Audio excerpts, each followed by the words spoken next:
gis nga Atlético de Madrid gis nga bul ma fontoo de yow li mooy lan yow maa ngi amul noos dimanche nga bëgg ma koo yàqal naan da ngay bëgg a gagné non gis nga bul ma fontoo de bul ma fontoo wax yow li mooy lan mais gars yi enfin Real ak ki nga xam si moo la ñuy wax Atlético de Madrid mais Atlético de Madrid yow lan mooy problème bi yow déjà def nañ suñu réunion ñu ne la gis nga Atlético ñu ne la nga ne ñu waaw ñu ne la match bi ñun Real képp lañ soxla final ñu ne yow du niveau Real lañ soxla dañoo gagné barki démb jàpp ne dañoo baax actuellement ne ñi ngi si lancé su ma jumu depuis ñu jugee si li nga xam si moom la ñu wax Noël yi 2 matchs 2 victoires contre Betis contre ki nga xam si ma ne moom la ñu wax Atlético de Madrid pour ñoom baax nañ leen ma ko dimanche ma noosee ko sama noos la kon nag gars yi classico nar na amaat dimanche bi nga xam si lañ jëm dox si Real Madrid ak ki nga xam si ma ne moom la ñuy wax FC Barcelone vraiment mu nekk benn classico boo xam si nii ñëpp loolu nañ ko doon xaar ndax démb ginnaaw bi nga xam ne FC Barcelone ñëw na gagné facilement lan la ñu wax Real Madrid peut-être demain moo ñëw gagné Atlético de Madrid bu ko defee mën na ne FC Barcelone affronté ki nga xam ne si man ne moom la ñu wax Real Madrid si final bi Real Madrid nag jàpp ki nga xam ne Atlético Madrid door ko 2 buts à 1 malgré que Atlético Madrid xaw na ko indi ay difficulté manque d'efficacité mën na ne moo leen jàpp mais mënoon na ko permettre sax mën na ne mu gagné match bi wala maximum mu dem benn prolongation mais effectivement wala malheureusement ni ñu koy waxee Real Madrid fexe na ba serré score am avec un sauvetage boo xam si mën naan kii def na ko si dernier minute ñu koy wax ki nga xam si mën na ne moom la ñuy wax Eder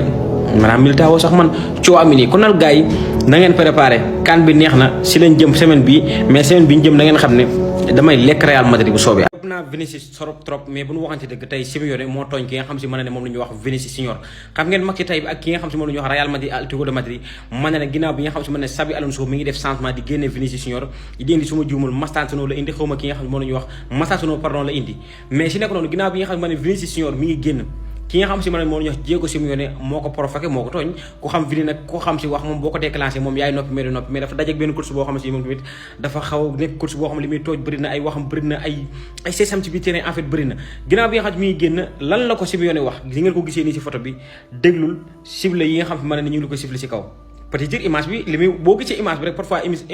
da nga xool da nga ci sukkandiku xam ne si li nga xam si moom lañ ci kii bi di wax ginnaaw bi nga xam ne loolu wax na ko li nga xam moom lañ ko Vinicius sont nag xamuñu ko Vinicius Junior joxoñ na ko am lu mu ko wax Xabi Alonso ñëw xëcc ko ki nga xam si moom la ñuy wax arbitrage bi ñëw carton jaune ki nga xam moom la ñuy wax Vinicius Junior carton jaune ki nga xam si moom la ñuy wax Simeone bu ñu waxante dëgg rek ki nga xam si mën na ne Simeone vraiment tey moo tooñ ki nga xam si mën na ne moom la ñuy wax Vinicius Junior mi ngi génn buñ koy sifflé buñ ko sifflé wut yow doo course yow loolu doo koy daanaka Vini déglul ñi nga xam si supporter yi nga xam si ñu ngi lay sifflé yow loolu sa yoon nekku si mais Simeone en fait moo bëgg ruube koo xam si nii mais ruube nga mujjut jàll ndax Real Madrid ma ne ñoo ko mujjee éliminé si li nga xam si mën moom la ñuy wax Super Coupe d'Espagne bi FC Barcelone war a affronté ki nga xam si moom la ñuy wax Real da finalement Real mujjee naa gagné donc ils vont tenir leur promesse ñëw affronter ñu en finale de Super Coupe d'Espagne mais gars yi ñu waxante dëgg sérieusement en tant que amateur de foot ak seen diggante ak yàlla li Real di joué nii gagné na Barça c'est vrai match Barça Real mën nañ ko jëlee ci beneen niveau mais actuellement li ma gis ci Real footballu Real bii milieu terrain bii li ma doon gis Atlético dafa nangu jeu bi carrément Real am nañ seen occasion yu leer dugal ko mais je vous jure li Real di joué tey daf ma inquiété tey dama doon joué def nii sama gémmiñ Atlético di football Real yaakamtiwul ci match bi dara Atlético di teg di construire dem ba ci camp yi certes dañoo manqué efficacité loolu dong moo leen sanaloon non voilà maintenant le vrai match c'est ça Real Madrid contre le FC Barcelone déchets yi ngeen xamante ni moom la Atlético Madrid doon am le manque d'efficacité devant les buts Atlético Madrid carrément dafa dominer jeu bi je sais pas si vous avez vu maa ngi yéen on a regardé le même match am na ñu bëri dinañ ñëw wax que ni man damaa kii non félicitations match dëgg bi ñu doon xaar Barça Real la parce que Barça Atlético Madrid du neex parce que xam nañ fa muy mujj mais match bii nii ngay joué nga xamante ni da ngay dute ba xam Barça mooy gagné wala Real mooy gagné mais bu ñu waxantee dëgg Barça moo gën a taxaw Real te aussi c'est vrai que une finale ça se gagne loolu xam nañ ko mais franchement li ngeen di jouer man ça me fait peur dama leen naa tiital milieu terrain bi non seulement vous allez pas voir le ballon bu fekkee lii ngeen nar a indi parce que déjà te Atlético dafa nangu milieu terrain wu Real bi attaque bi waxi nopp mënoo leen comprendre li ma leen di wax bàyyi leen ba dimanche incha allah di ngeen comprendre li ma leen wax bu baax a baax di ngeen xam. alhamdulilah rabbil alamin gars yi victoire 2-1 na gars yi contre kii di Atlético Madrid gars yi victoire de Real Madrid 2-1 contre Atlético Madrid mais avant de commencer nag gars yi nag képp kuy mere nga effet de mere gi Valverde maay leen moo ko ay këru Barça bi commenté gars yi partagé leen vidéo de Valverde lu ngeen ko maay si ay kër rek doo si commenté gars yi maay leen ma Valverde ay këru Barça bi commentaire un pas décisif mais Valverde qui es-tu Valverde donc mais gars yi Valverde ndekete bàyyi Valverde su mere booy il est très difficile de l'arrêter même pas 2 minutes de jeu gars regarde-moi ce coup franc magnifique actuellement ne gars Real de Madrid am coup franc booy ma yaakaar ni Rodrigo moo koy doore nekkete Valverde day ji responsabilité mais Valverde bu ñu jëlee élan bi laa xam ne Oblak dee na Oblak dee na maanaam bal bi du ko laal bal bi su cadré Oblak du ko laal quoi mais Valverde booy li nga dóor booy bu amul fenn booy non franchement quel tir de Valverde. Regarde-moi sa célébration comme toujours gars yi en forme en vie na gars mais y a rien à dire malgré ni footballu tey posom de mais aujourd'hui il a été exceptionnel récupération du bal booy offensivement il a bien géré mais Valverde merci à toi. pas encore fini gars regardez bii de Rodrigo na gars Valverde moo ne pas déçu pour Rodrigo mais gars kenn du Rodrigo mais quelle finition de Rodrigo non mais Rodrigo jamono juntoon ni boo il est en forme depuis comme Manchester City ba léegi nag Rodrigo on a retrouvé le Rodrigo bu ñu xamoon na gars franchement y a rien à dire mais bii bi bëri na vitamine gars il a bien géré booy teggi waaji na booy ñoom boo ci gardien bi jàkkaarloo camp bi booy passe les deuxième poteau mais y a rien à dire mais quelle finition de Rodrigo on espère que di nga continuer ci lance bi nga nekk parce que actuellement nii ci da une bonne chemin voilà li ñëpp doon xaar actuellement nii nag gars dimanche bi dara du yomb gars finale super coupe de Espagne nag gars FC Barcelone Real de Madrid jamono juntoon nii nag gars wop popo mais avant tout nag gars nañ profiter ci suñu victoire tey jii nag parce que on a bien mérité cette victoire. Atlético Madrid Real Madrid demi-finale super coupe d'Espagne c'est la web seen foot j'espère ci jàmm bu baax a baax on a eu un très bon match franchement match bi am na rythme ñaari équipe bi football nin même si mën naa ne efficacité moo domine ci li nga xam ne moom moo équipe boo xam ne ils ont eu des occasions mais mënuñ ko dugal parce que boo xoolee Real occasion mi am yëpp ñaari occasion mën naa ne yi mu am yi gën a France da koo dugal mën naa ne sax Rodrigo wanoon na teel a rey match bi parce que boo xoolee crochet boobu sur Anco boobu da koy dugal mais Rodrigo aussi wax ca daf ca bi mu waxee day ñëwaat ba léegi depuis Manchester City ba léegi soit il est buteur soit il est passeur à la 3e minute ki nga xam ne mooy Federico Valverde dof bi teg bal bi neex naa leen tànk yi béton ci nekk xaw ma fer ci nekk Oblak mënu ci dara après Real nag lan mooy problème à chaque fois il marque un but il recule boo xoolee Atlético Madrid am na fa occasion yu bëri full occasion boo xoolee lii sax mooy li nga xam ne mooy stade match bi boo xoolee Atlético Madrid 22 tirs lañ am 6 tirs cadré Real am 8 tirs ci match bi gën a efficace dugal lii di ñaari am 4 tirs cadré dugal li nga xam ne moom mooy ñaari ça veut dire que foofu efficacité moo fa nekk parce que boo xoolee Atlético Madrid mais nag on a eu une très bonne défense du Real notamment grâce à kii di Courtois nee daal leen su may cité gardien yi dama koy teg ci kaw ba pare mu ngi Neuer après wàcc dooru cité yeneen gardien parce que sans moom Real Madrid chaque match day encaissé te mën naa ne sax défense du Real bi des fois ñu koy sacrifier mu am li nga xam ne mooy mu jël but Rudiger aussi malgré qu'il est blessé il a fait un très bon match mais man lan mooy sama problème ak Xabi Alonso loolu la yow da nga waxoon ne gars yi bu ñuy seetaan sa match dañuy gës ne équipe boo xam ne day football gars yi kontaan mais ci men yow yaa mën a de nga génne sa ñaari paire défensif Asensio ak kii di Rudiger peut-être da nga leen noppal nga dugal ñaari gaucher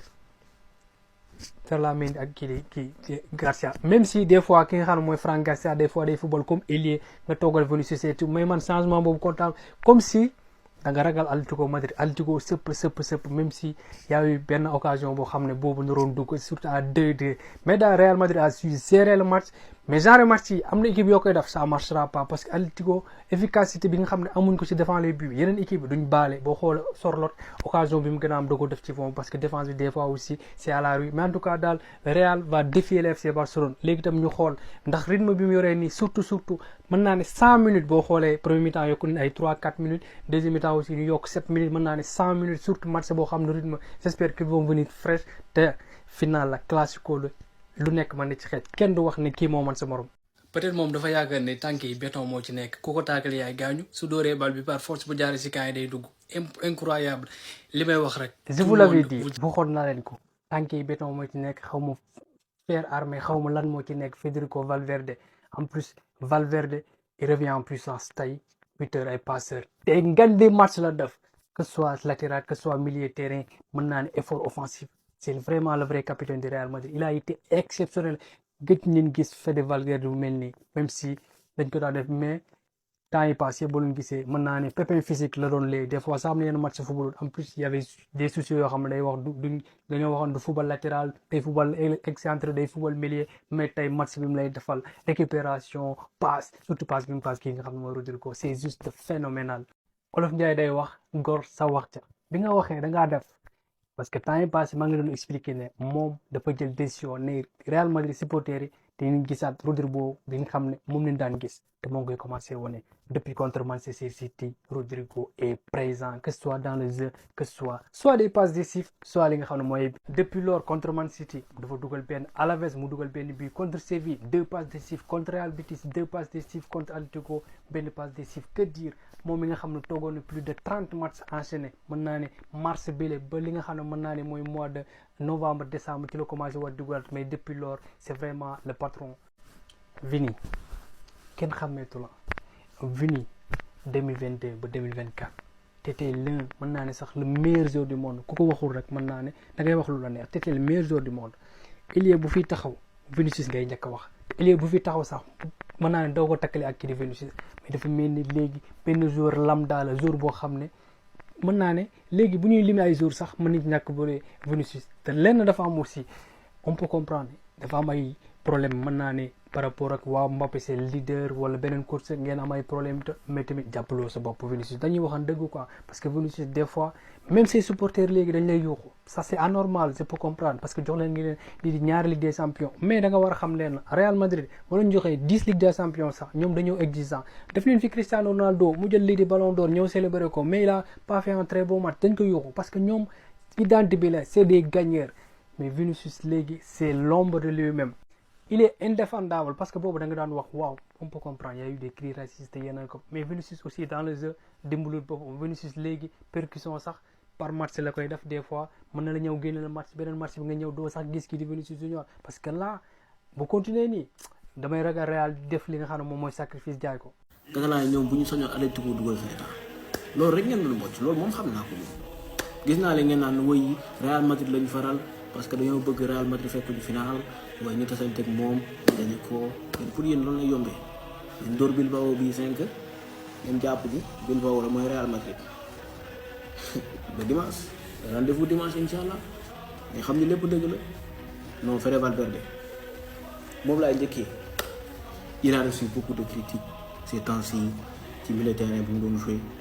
mais il faut admettre que bu nekkee ci forme dañ ko wax tey mooy sama homme du match buteur sur un très bon coup franc ba pare passer sur le but de Rodrigo Fede Valverde pour man buñ koy Fede Valverde mooy joueur boo xamante ni boo koy joué le milieu de terrain boole ko un technicien boobaa du am benn problème day am équilibre mais ñu ne moment bi ñu Real Madrid nekk nii Fede Valverde joué loo ko latéral de temps en temps peut-être ci yenn match yu ndaw yi nga joué loo ko milieu de terrain mais actuellement nii na toog ci latéral bi mi ngi fay def feu et flamme mention spéciale Rodrigo mention spéciale encore décisif sur les 6 derniers matchs Rodrigo a été décisif 6 fois top performance Gonzalo sur ses efforts ses pressing contre pressing dans le collectif dans le jeu du Real Madrid top Vinicius réveille-toi Vinicius tëjal sa làmmiñ bi nga noppi nga concentré wu ci football bi on a besoin de voir la vraie version de Vinicius bi problème bi noppi ngay football. Tu parles trop mon gars Vinicius Junior pour Xavi Alonso def na changement à la 70e minute ci Asensio ak Rudiger voilà peut-être am na yenn merengue yu mu neexul mais pour man baax na parce que Rudiger waxoon naa ko fi def naa ci vidéo ce matin nee naa Rudiger dafa blessé effectivement dafa blessé mais tey saa yi da ko forcer mu jouer mais normalement waru woon jouer tey Rudiger il ne devait pas jouer aujourd'hui mais match bi moo ni toll moo tax mu forcé ko gisoo la après da ko rocc moo ko Asensio ñu gérer ko parce que Real Madrid ci côté défense bi dañoo bëri ay blessé ñaar moo la dese te il faut nga préserver leen gérer sa score loolu rek nga mën a def parce que li ma leen waxoon démb Real Madrid fallait que tey mu def ay effort yu bëri waxoon naa leen Real Madrid moo nar a gën a métti le demi-finale parce que adversaire yi bokkul par rapport ak Barça bokkul donc Real Madrid dimanche dafa war a cravacher waat pour remporter ce trophée. En tout cas premier mi-temps Real Madrid moo ma gën a séduire que deuxième mi-temps bi parce que premier mi-temps bi collectif bi gis naa ko engagement bi les pressing les contre-pressing possession de balle bi c'était impeccable mais deuxième mi-temps bi voilà on a été douteux di gérer match bi di défendre doo comprendre. En tout cas lu ñu jeexalee match bi faut pas le reproduire contre Barça sinon ça va faire mal ça va faire mouche attention donc gars yi ku bëgg abonnement IPTV pour mën a seetaan match yi tous les matchs en direct CAN bi suba lay reprendre les quarts de finale ku ma intéressé sama numéro mi ngi sama page ma defal la abonnement. non mais franchement Diego Simeone dafa réew non cette fois-ci yow yaa tooñ Vinicius yow yaa ñëw provoqué Vinicius lan mooy ndeyu nga ñëw ne ko je t'avais dit que Florentino Pérez va te mettre à la porte maanaam Florentino Pérez da lay jaay loolu la ko Diego Simeone wax Vinicius tourné attaqué ko après xool leen la réaction de Xabi Alonso. Xabi Alonso directement dafa dem attaqué kii di Diego Simeone yuuxu ko donc Xabi Alonso a protégé Vinicius Junior franchement bravo. Vinicius mën nga ko wax lu nekk depuis 1 an ngi nii Vinicius ba ñu xamoon gisatuñ ko tey aussi il est passé complètement à côté de son match 18 match la ngi nii Vinicius dugalul d'accord amul benn problème mais aussi buñ ko tooñee dañ koy wax il faut le protéger pas bu màgget bi ku waye di kii di ko wax yenn yi naan kan ay je t'avais dit que voilà Florentino Pérez dalay jaay yow yaa ko tooñ il faut le dire te gars yi léegi dañoo xam Vinicius dañ koy provoquer parce que xam nañ ni bu ñu ko provoquer day réagir moom mënul tëj làmminam moom noonu la mel Vinicius moom noonu la mel moom mënul muñ lu ndaw loo ko def rek mu kaas il est comme ça de nature mënoo ci dara moo tax pour nga provoquer ko dafay yomb mënul tëj làmminam loolu rek mooy ca tam concentration la mënul voir mais quand même il faut reconnaître que coach bi Diego Simeone bi bu ñàkk fayda bi ñàkk fulla bi xam ne dara xamoo ko tu as fait 14 ans 15 ans à l'Atlético de Madrid mënoo jël Ligue des Champions sa philosophie boo xamante ni kenn xamul lu football bu salté ba léegi jugu ci